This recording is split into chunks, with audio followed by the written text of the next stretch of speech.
You could lead to a place in the round of 16.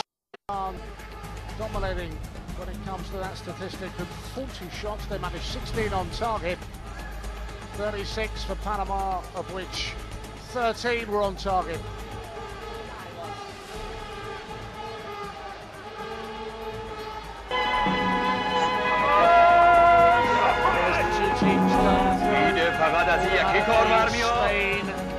مگه اینجا خدا پایه نداره؟ مرتی که تو چه کارشی؟ بست نبود؟ هر وقت با تو از خونت بیرون گذاشتی و یه وقتی زدی 20 نفر رو ریختی به هم. چشان را نریزی! اگه جانشو داری یه بار دیگر از خونت بزن بیرون. نوری حرفت بیاد که این کار ما نمیدانیم سخت چیه.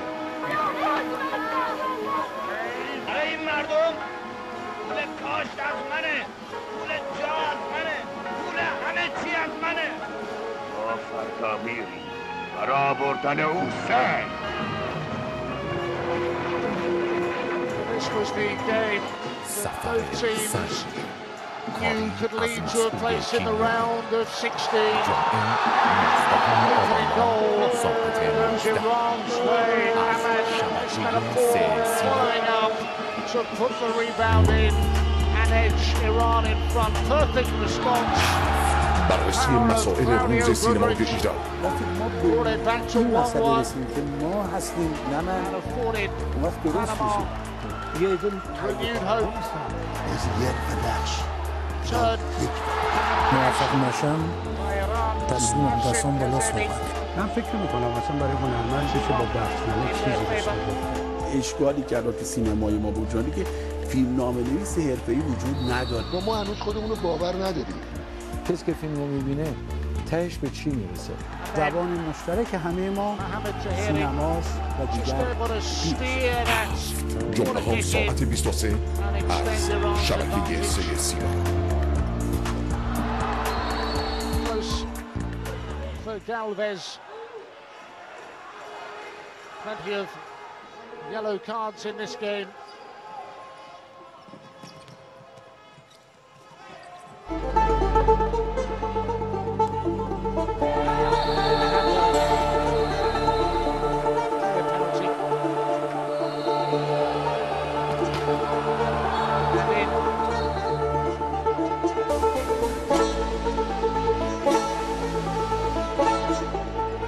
With the goal.